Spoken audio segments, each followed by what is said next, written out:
വിനോദസഞ്ചാരികൾക്കും തദ്ദേശീയർക്കും ഒരുപോലെ പ്രയോജനപ്പെടുന്നതാണ് കൊച്ചി വാട്ടർ മെട്രോയുടെ പുതിയ 2 ടെർമിനലുകളും. കൊച്ചി നഗരത്തിൽ നിന്ന് മട്ടാഞ്ചേരിയിലേക്ക് 20 മിനിറ്റ് കൊണ്ടെത്താൻ കഴിയും. കപ്പൽ ചാലിലൂടെയുള്ള യാത്രയും രസകരമാണ്. 38 കോടി രൂപ ചെലവിലാണ് കൊച്ചി വാട്ടർ മെട്രോയുടെ മട്ടാഞ്ചേരി വെല്ലിംഗ്ടൺ ഐലൻഡ് ടെർമിനലുകൾ പൂർത്തിയാക്കിയത്.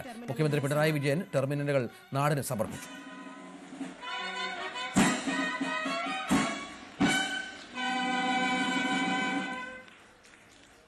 അടുത്തതായി വെല്ലിംഗ്ടൺ ഐലൻഡിന്റെ സമർപ്പണമാണ്.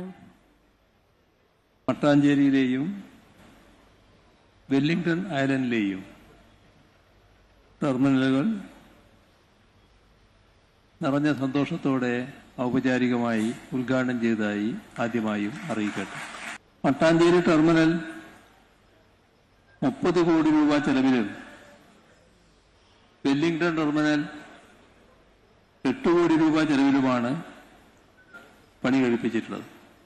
പ്രതിദിനം 1000-ലധികം യാത്രക്കാരെയാണ് ഇവിടെ പ്രതീക്ഷിക്കുന്നത്. യാത്രാ സംവിധാനങ്ങൾ ഒരുക്കുക മാത്രമല്ല, ഫോർട്ട് കൊച്ചിയും മട്ടാഞ്ചേരിയും ഒക്കെ അടങ്ങുന്ന പൈതൃക പ്രദേശങ്ങളെ പരസ്പരം ബന്ധിപ്പിക്കുന്ന കണ്ണിയായി വാട്ടർ മെട്രോ മാറുകയാണ്. അത് ടൂറിസം രംഗത്തിന് വലിയ ഉണർവ് നൽകും. ആഗോള നിലവാരമുള്ള ജലഗതാഗത സംവിധാനമാണ് നാം ഒരുക്കിയിട്ടുള്ളത്.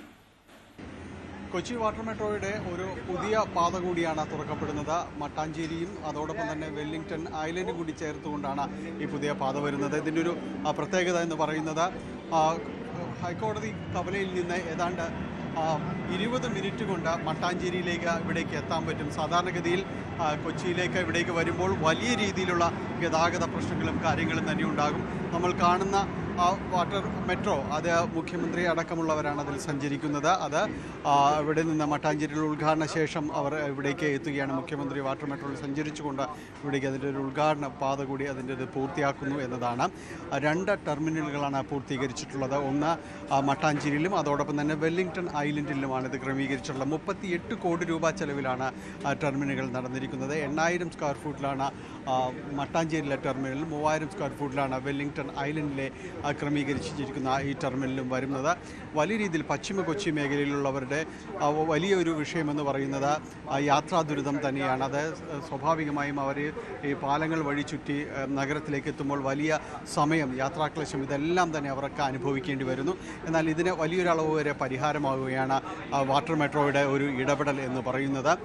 12 ടെർമിനലടക്കം ഇപ്പോൾ പൂർത്തീകരിച്ചിരിക്കുന്നു. മുഖ്യമന്ത്രി പറഞ്ഞത് പുതിയ വാട്ടർ സർക്യൂട്ടുകളടക്കം പൂർത്തീകരിച്ചുകൊണ്ട് ഒരു പുതിയ പാത, വാട്ടർ സർക്യൂട്ട് പാത ഇടയ്ക്ക് തന്നെ പുറത്ത് വരികയാണ് എന്നതാണ് പറഞ്ഞിരിക്കുന്നത്. അങ്ങനെ വലിയ രീതിയിലുള്ളൊരു ചർച്ച ചെയ്യപ്പെടുന്ന രീതിയിലേക്കെല്ലാം തന്നെ പുതിയ വാട്ടർ മെട്രോ അടക്കമുള്ള കാര്യങ്ങൾ വന്നിരിക്കുന്നു എന്നതാണ്. പുതിയ 2 ടെർമിനൽ കൂടി പൂർത്തിയാകുമ്പോൾ അത് പൂർണ്ണ സജ്ജമാകുന്നു എന്നതാണ്.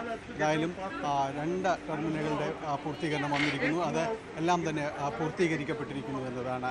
വലിയ യാത്രാ ദുരിതം ടൂറിസത്തിന് മാത്രമല്ല, തദ്ദേശീയരായവർക്ക് കൂടി ഇത് വലിയ രീതിയിൽ പ്രയോജനപ്പെടുന്ന രീതിയിലേക്കെല്ലാം തന്നെ കാര്യങ്ങൾ എത്തിയിരിക്കുന്നു എന്നതാണ്. ക്യാമറമാൻ മനോജിനൊപ്പം ഡാനി പോൾ, ന്യൂസ് 18 കൊച്ചി. തളിപ്പറമ്പ് തീപിടുത്തത്തിൽ 5 കോടി രൂപയുടെ നാശനഷ്ടമുണ്ടായെന്ന് RDOയുടെ റിപ്പോർട്ട്. 32 കടയുടമകളെ തീപിടുത്തം ബാധിച്ചു. ഏറ്റവും കൂടുതൽ നഷ്ടം സംഭവിച്ചത് ഷാലിമാർ സ്റ്റോഴ്സിനാണെന്നും RDOയുടെ റിപ്പോർട്ടിൽ പറയുന്നു. അതേസമയം കെട്ടിടങ്ങൾക്കുണ്ടായ നഷ്ടം കണക്കാക്കാനായി തളിപ്പറമ്പ് നഗരസഭയെ ചുമതലപ്പെടുത്തി. ഹാൾ സിനിമയുടെ സെൻസർ വിഭാഗത്തിൽ സെൻസർ ബോർഡിന്റെ ഇടപെടലിൽ ആശങ്കയുണ്ടെന്ന് FEFKA president Sibi Malayil news 18നോട്. Sensor ബോർഡിന്റേത് ആവിഷ്കാര സ്വാതന്ത്ര്യത്തിലേക്കുള്ള കടന്നുകയറ്റമാണെന്നും ബാലിശമായ ഇടപെടലാണ് ഉണ്ടാകുന്നതെന്നും സിബി മലയിൽ വിമർശിച്ചു.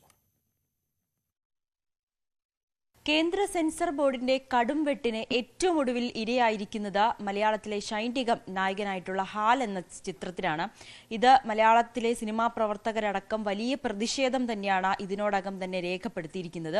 നമ്മളോടൊപ്പം സംവിധായകനും ഫെഫ്ക പ്രസിഡന്റുമായ സിബി മലയിൽ ചേരുന്നുണ്ട്. സാർ, ഇത് ആദ്യത്തെ സംഭവമല്ല. എമ്പുരാനിൽ തുടങ്ങി, പിന്നീട് JSK നമ്മൾ കണ്ടു, ഹാല് വന്നു. ഈ സെൻസർ ബോർഡിന്റെ ഇത്തരത്തിലുള്ള അനാവശ്യ ഇടപെടൽ എത്രമാത്രം ബുദ്ധിമുട്ടാണ് സിനിമാ പ്രവർത്തകർക്ക് ഉണ്ടാക്കുന്നത്?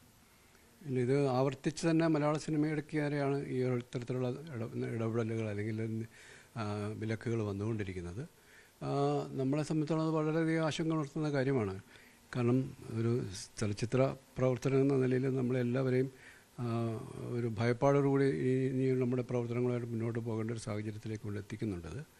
ഇപ്പോൾ ഈ സിനിമയെ സംബന്ധിച്ചിടത്തോളം, ഹാലിനെ സംബന്ധിച്ചിടത്തോളം സംഭവിച്ചിരിക്കുന്നത്, ഇതിലുപയോഗിച്ചിരിക്കുന്ന ചില വാക്കുകൾ അല്ലെങ്കിൽ ചില നാമങ്ങൾ, ബീഫ് ബിരിയാണി കഴിക്കുന്നതിനെതിരെ, അല്ലെങ്കിൽ സംഘം കാത്തു നിൽക്കുന്നു എന്ന് പറയുന്നൊരു വാക്ക് മാറ്റണം, ഹോളി ഫാമിലി എന്ന് പറയുന്ന ബസ്സിൻ്റെ പേര് മാറ്റും. ഇതൊക്കെ ഇങ്ങനെ വളരെ ബാലിശമെന്ന് നമുക്ക് തോന്നാവുന്ന രീതിയിലുള്ള ഇടപെടലുകൾ സംഭവിച്ചുകൊണ്ടിരിക്കുകയാണ്.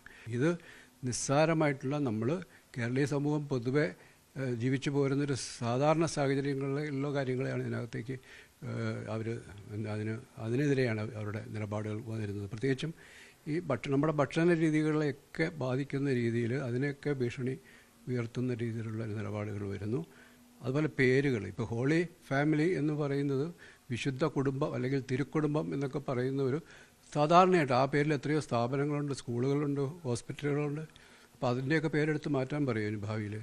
ഒരു ബിഷപ്പ് ഹൗസിൻ്റെ പേര് കാണിക്കുമ്പോൾ ഇവിടെ എത്രയോ ബിഷപ്പ് ഹൗസുകളുണ്ട്, അല്ലെങ്കിൽ എത്രയോ മതസ്ഥാപനങ്ങൾ, മേലധ്യക്ഷന്മാരുടെ സ്ഥലങ്ങളുണ്ട്. അതൊക്കെ സിനിമയിൽ എത്രയോ പ്രാവശ്യം കാണിച്ചിരിക്കുന്നു. ഒരു ഈ ബോർഡ് അത്തരത്തിൽ സിനിമയുടെ ഒരു സർട്ടിഫിക്കേഷൻ നൽകുക എന്ന് മാത്രമാണ്. അതിനെ സെൻസർ ചെയ്ത് അല്ലെങ്കിൽ കട്ട് ചെയ്ത് മാറ്റുക എന്നൊക്കെ പറയുന്ന അസാധാരണമായ കാര്യങ്ങളിൽ മാത്രമേ ഉള്ളൂ.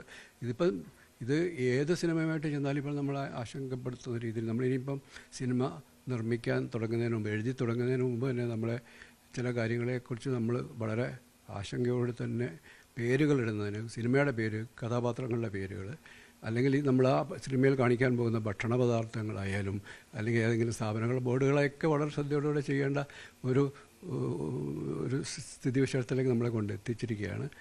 അത് ഒട്ടും ആശ്വാസകരമായ കാര്യമില്ല. നമുക്കിനി ഭാവിയിൽ സിനിമ തന്നെ ഇവിടെ സാധ്യമാകുമോ, സ്വതന്ത്രമായൊരു സിനിമ എടുക്കാൻ സാധ്യമാകുമോ എന്നുള്ള ആശങ്ക വരെ ഇപ്പോൾ ഉണ്ടായിരിക്കുന്നു. എന്നാലും സംവിധായകൻ സിബി മലയിൽ പറഞ്ഞതുപോലെ വലിയ ആശങ്ക തന്നെയാണ്. ഒരു സിനിമ എങ്ങനെ പുറത്തിറക്കും, അത് സെൻസർ ബോർഡ് ഏത് വിധത്തിലാണ് അതിലെ ഭാഗങ്ങൾ മാറ്റാൻ പറയുക എന്നൊരു ആശങ്ക തന്നെയാണ് സിനിമാ പ്രവർത്തകർക്കും. ഒപ്പം സിനിമകൾ കാത്തിരിക്കുന്ന പ്രേക്ഷകരും അതേ ആശങ്കയിൽ തന്നെയാണ്. ക്യാമറാമാൻ മനോജിനോടൊപ്പം നവമി ദിനേശ്, ന്യൂസ് 18 കൊച്ചി. തന്റെ സിനിമയ്ക്ക് സെൻസറിംഗ് പ്രശ്നങ്ങൾ നേരിടേണ്ടി വന്നുവെന്ന് നായിക മീനാക്ഷി കുറുപ്പ്. പ്രൈവറ്റ് എന്ന ചിത്രത്തിന് നേരിടേണ്ടി വന്നത് 9 വെട്ടുകളാണ്. റിലീസ് മാസങ്ങളോളം വൈകാൻ കാരണം സെൻസറിംഗിൽ നേരിടേണ്ടി വന്ന ബുദ്ധിമുട്ടുകളാണെന്നും മീനാക്ഷി പറഞ്ഞു. ചില വാക്കുകൾ മ്യൂട്ട് ചെയ്തത് എന്തിനാണെന്ന് മനസ്സിലാകുന്നില്ലെന്നും മീനാക്ഷി ന്യൂസ് 18നോട് പ്രതികരിച്ചു. ഇതിന്റെ കണ്ടന്റ് ബേസ് ചെയ്ത് തന്നെയാണ് സെൻസറിങ് വന്നിട്ടുണ്ടായിരുന്നത്. ഇതിലെ പല സീൻസും ഇപ്പം അതിൽ വന്നിരിക്കുന്ന ഒഴിവാക്കാൻ പറ്റാത്ത സീനുകളിൽ മ്യൂട്ടും ഒക്കെയാണ് ഇപ്പം പ്രൈവറ്റിലുള്ളത്. അപ്പോ അത് നമുക്ക് കൺവേ ചെയ്തെടുക്കാൻ ബുദ്ധിമുട്ട് തന്നെയായിരുന്നു. പിന്നെ അത് എഡിറ്റിംഗിലും കാര്യങ്ങളിലും ഒക്കെ അഡ്ജസ്റ്റ് ചെയ്ത് പോയ വളരെ മിനിമൽ ആയിട്ടുള്ള വേർഡ്സ് പോലും ഇതില് മ്യൂട്ടും പിന്നെ സീൻ കട്ട് ചെയ്യേണ്ട അവസ്ഥയൊക്കെ വന്നിട്ടുണ്ട്, പ്രൈവറ്റിലും വന്നിട്ടുണ്ട്. ഇപ്പം നമ്മള് ഷെയ്ൻ ചേട്ടന്റെ മൂവിനെ പറ്റി പറഞ്ഞ പോലെയൊക്കെ തന്നെ നമ്മളുടെ മൂവി മാത്രമല്ല ഇതുമായിട്ട് ബുദ്ധിമുട്ടുന്നത്. ഇപ്പം വന്ന ഒരുപാട് സിനിമകൾക്ക് ഇതുമായിട്ട് ബന്ധപ്പെട്ട് ഒരുപാട് ഇഷ്യൂസ് ഉണ്ടായിരുന്നു. അപ്പൊ പ്രൈവറ്റും കോർട്ടിലൊക്കെ പോയി ഒരുപാട് കഷ്ടപ്പെട്ട് ഓഗസ്റ്റിലേക്കായിരുന്നു ഇതിന്റെ റിലീസ് പറഞ്ഞിട്ടുണ്ടായിരുന്നത്. അപ്പം ഈ പ്രൊമോഷൻ ഒരു പരിധി വരെ അതുകൊണ്ടും കൂടിയാണ് ഇങ്ങനെ സംഭവിച്ചത്. കാരണം അപ്പത്തേക്ക് ഇറങ്ങുമെന്ന് പ്രതീക്ഷിച്ച് നമ്മളെല്ലാരും പോസ്റ്ററും കാര്യങ്ങളും എല്ലാം ഈ ഓഗസ്റ്റിലേക്കാണ് ചെയ്തിരുന്നത്. അപ്പം പെട്ടെന്ന് ഇങ്ങനെ ഒരു ഇഷ്യൂ, പ്രതീക്ഷിക്കാതെ ഒരു ഇഷ്യൂ വന്നപ്പോ അങ്ങനെ അത്ര വലിയ സംഭവം നമ്മളും പ്രതീക്ഷിച്ചില്ല. ഇതിനിങ്ങനെ സെൻസറിങ് വരുന്നോ അങ്ങനെ ഒന്നും വിചാരിച്ചിട്ടുണ്ടായിരുന്നില്ല. അപ്പൊ അത് വന്നപ്പോ ഡേറ്റ് മാറ്റേണ്ടി വന്നു. മൊത്തത്തിൽ ആദ്യം മുതൽ നമ്മൾ പിന്നെയും ഒരു റീ എഡിറ്റിങ്ങും കാര്യങ്ങളും ഒക്കെ ചെയ്യേണ്ടി വന്നല്ലോ. അപ്പൊ ഒരു സിനിമയെ സംബന്ധിച്ചിടത്തോളം അതൊരു വലിയ പ്രശ്നമായിരുന്നു.